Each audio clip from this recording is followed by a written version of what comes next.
Hello, my name is Tina Kramer and I am a student at Thiel College. I'm currently taking a class that encourages integrating technology into lessons. I hope you enjoy my presentation of literary devices while using technology in the classroom.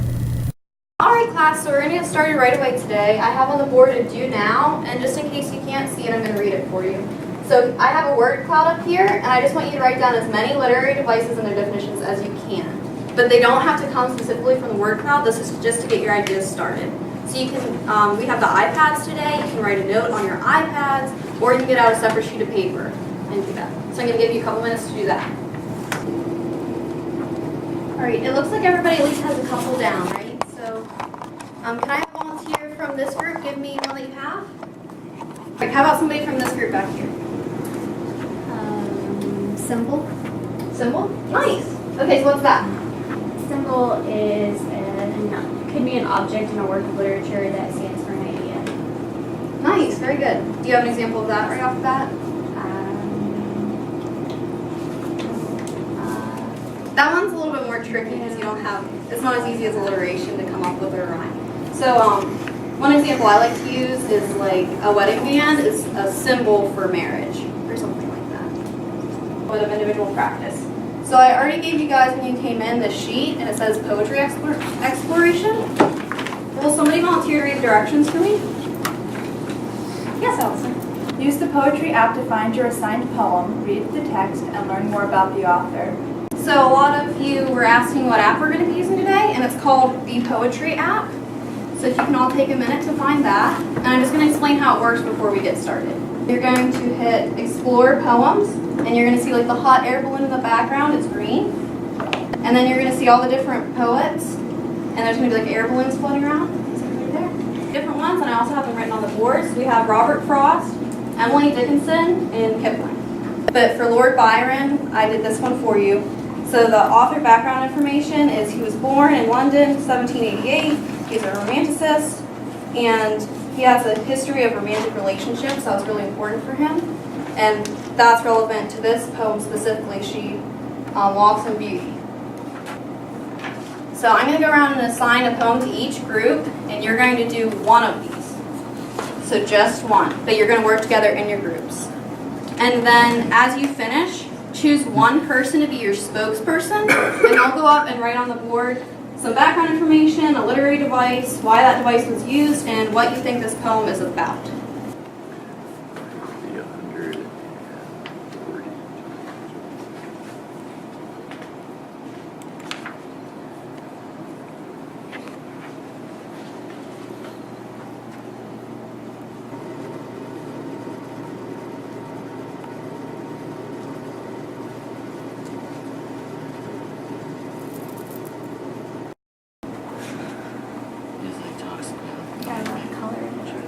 And you can all feel free to talk to each other. It doesn't have to be silent. Oh, okay. Because you're working together in your groups.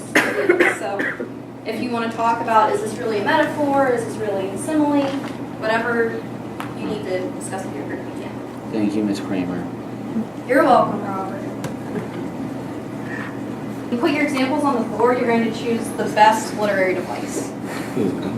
So, Can we have Ellen Atkins read it to us? you can do whatever you want. If that would help in your learning, you can definitely do that. This does not have to be silent. 17. 17, I love this. I'm having a moment. And then, let's name all the difference. Now let's see what's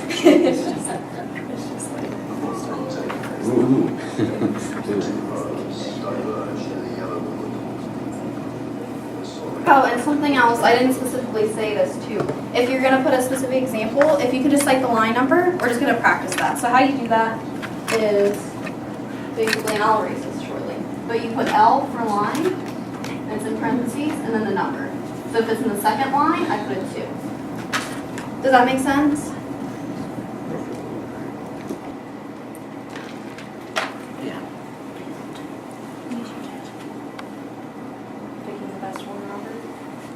I think so, Miss Kramer. Ashley really has some good ideas. She's way better than this person. Okay, so everyone has everything up on the board. So I'm going to go to group 1, and I'd like you to first read the poem and then give examples of background knowledge, one literary device, why it was used, and what the poem was about.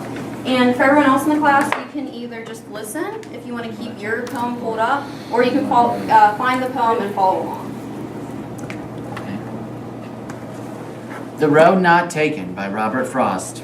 He was born in San Francisco in 1874, and then he moved to England in 1912, and he won 4 Pulitzer Prizes, which is still a record today, and then he passed away in 1963. And before you move on to literary device, one thing that I found when I was reading in the poems tab, and I just want everyone to know, is this poem was actually inspired by walks that he would take with his friend in nature. So it's kind of a real story. But you can continue onward. So what was the poem about? It's about making a decision that's unique to your own life experiences. Nice. So there's this metaphorical meaning beyond just the literal that we read, right? All right, very good. Simile, and 2 examples that we found were the nerves sit ceremoniously like tombs and a quartz contentment like a stone, Great. So why? because it allows the poem to have more strong comparisons. And so hold on when there is nothing in you except the will which says to them, hold on. If you can talk with crowds and keep your virtue, or walk with kings nor lose the common touch, if neither foes nor loving friends can hurt you, if all men count with you but none too much, if you can fill the unforgiving minute with 60 seconds worth of distance run, yours is the earth and everything that's in it, and which is more, you'll be a man, my son. Great. I thought that poem was really relevant, especially with the election and how some people aren't handling it as well as others, and everybody's coming up with their ideas. It's a little bit of real-world application for that one for sure. All right, very good. So I think everybody understands that. Are there any questions on that? Because now we're going to take a group quiz, so it's the moment of truth time. So I gave you all your clickers, and do you remember how they work? Does anybody need any help? Okay. Great, you got that all right. Great, guys. All right, so the Road Not Taken by Robert Frost was inspired by... Yeah! Good job. All that indecision. You write the first time anyway.